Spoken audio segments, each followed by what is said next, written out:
Ontem eu tive a oportunidade de participar em São Paulo, no Centro Acadêmico 11 de agosto, de um debate sobre o julgamento do Mensalão, com jornalistas, com o jornalista Luiz Nassif, o jornalista Kennedy Alencar, o professor da USP, professor Badaró, e o jornalista Raimundo Pereira.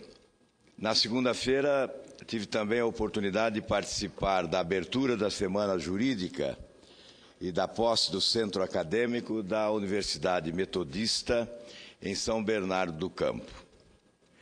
Sem dúvida, o Brasil hoje é um extraordinário laboratório para análise dos estudiosos das ciências jurídicas.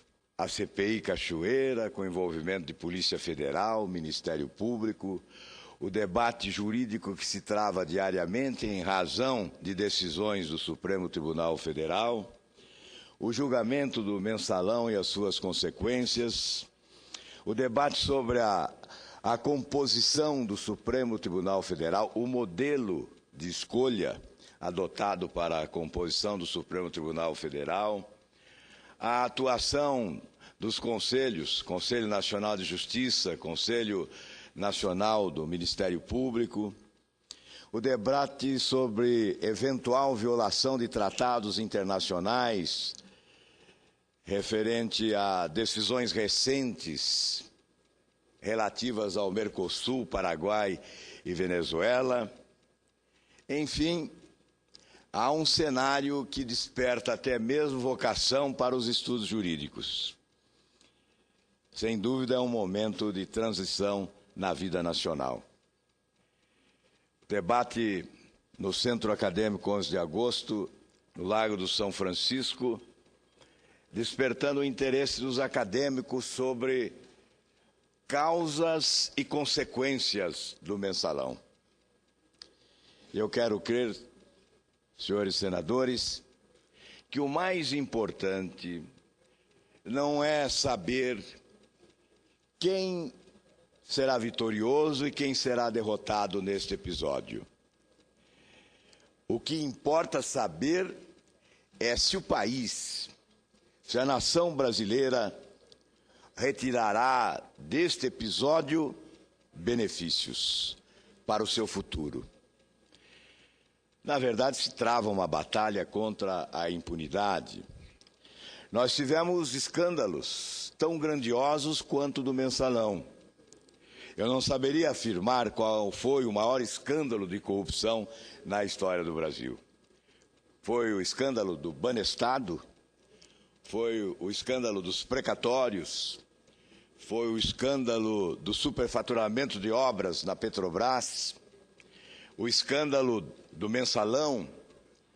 Não nos cabe fazer esta avaliação. O que nos cabe é exigir o combate implacável à impunidade. E a esperança do povo brasileiro nesta hora é que o Supremo Tribunal Federal reabilite o sonho de que é possível, sim, acreditar nas instituições públicas do país. E o que nós ouvimos, inclusive no debate de ontem, é uma tentativa de justificar o Mensalão. Como assegurar governabilidade sem se estabelecer esta relação de promiscuidade do Executivo com o Legislativo? A cultura da promiscuidade tem que ser também combatida tanto quanto a da impunidade. É preciso que alguém chegue à presidência deste país e demonstre que é capaz de estabelecer uma relação ética com o Poder Legislativo, dispensando o balcão de negócios, o propinoduto, a política do toma lá da cá. Quando tivermos um presidente com esse perfil, com essa competência política e com essa capacidade de convencimento, certamente o Brasil será diferente. Estaremos destruindo um modelo pernicioso que consome as energias da nação, na medida em que reduz a capacidade de investimento do Estado brasileiro, porque os recursos esvaem-se pelos ralos da corrupção. Eu não entendo como possa ser impossível ter o apoio do Legislativo sem adotar mecanismos de promiscuidade. Como não? Estaríamos, então, todos perdidos nesse lamaçal de corrupção. Eu não creio que o Congresso Nacional possa remar contra a correnteza da opinião pública. Um governo popular, que adote medidas populares e que galvanize o apoio da opinião pública, certamente terá o apoio do Congresso Nacional sem a necessidade da adoção de mecanismos corrompidos como o que temos. Aliás, no dia 5 de outubro de 88, quando Ulisses Guimarães empalmou a Carta Magna e a promulgou, afirmando tratar-se da Carta da Cidadania, da Justiça e da Democracia, reacendeu as esperanças no país de que nós viveríamos sob a égide da interdependência dos poderes. Que não teríamos mais um poder legislativo submetido às imposições do Executivo. Antes, com as ameaças, com a cassação de mandatos, com o fechamento do Congresso, com atos institucionais. Mas, lamentavelmente, a frustração decorreu da esperança.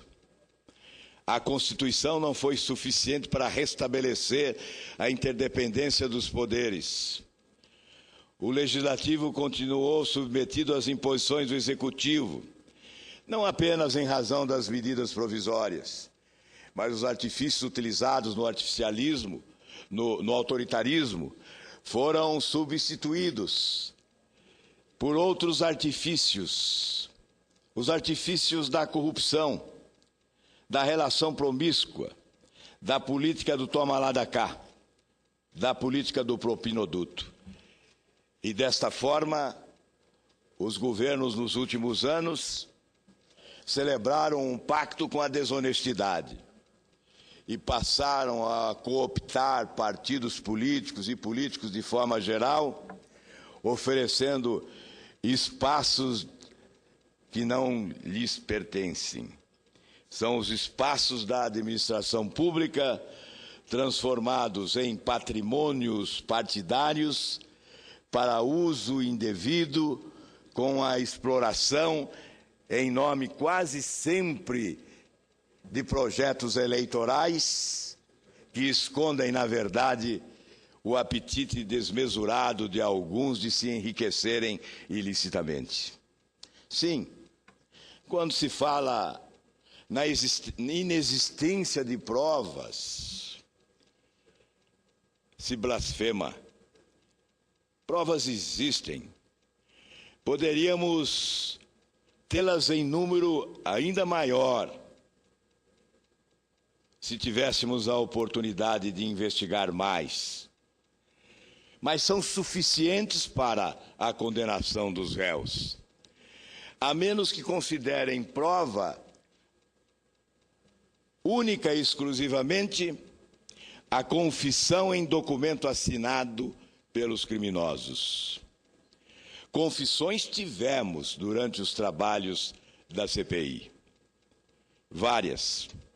Sobretudo a de Duda Mendonça, que compareceu espontaneamente e declarou-se réu de um processo de corrupção, quando afirmou ter recebido valores significativos superiores a 25 milhões, não declarados à Justiça Eleitoral, em função da prestação de serviços durante a campanha eleitoral do presidente Lula. Recursos recebidos a posteriori, durante o exercício do mandato do presidente, e recebidos de forma marginal em conta bancária no paraíso fiscal, consubstanciando vários ilícitos que foram cometidos. Crimes contra o sistema financeiro nacional, contra o sistema tributário nacional e crime eleitoral, contaminando o mandato do presidente da República. Fatos que justificavam, inclusive, a instauração dos procedimentos para o processo de impeachment do presidente da República, que cometeu, na melhor das hipóteses, o crime de responsabilidade ao prevaricar, sabendo da existência do mensalão. Registro também que os valores anunciados como prejuízos decorrentes do mensalão, esse sofisticado e complexo esquema de corrupção, no dizer do procurador-geral Antônio Fernando de Souza, idealizado por uma organização criminosa em nome de um projeto de poder de longo prazo, os recursos que anunciam como prejuízos ficam muito aquém da realidade. Os prejuízos foram muito superiores a fatos que não integram a ação penal, como, por exemplo, aqueles que dizem respeito à transferência da carteira de créditos consignados pela Caixa Econômica Federal ao BMG. Carteira com valores superiores a R$1 bilhão, que proporcionaram, num primeiro momento, um ganho de 290 milhões de reais pelo BMG. Apresentei voto em separado, destacando este fato. O técnico que ofereceu parecer contrário a esta transação foi afastado da função e novo parecer foi oferecido para proporcionar essa transferência desonesta da carteira de créditos consignados da Caixa Econômica Federal ao BMG. E, posteriormente, os negócios realizados pelo BMG sem licitação com INSS, também referentes aos créditos consignados. Portanto, são milhões de reais desviados desonestamente dos cofres públicos.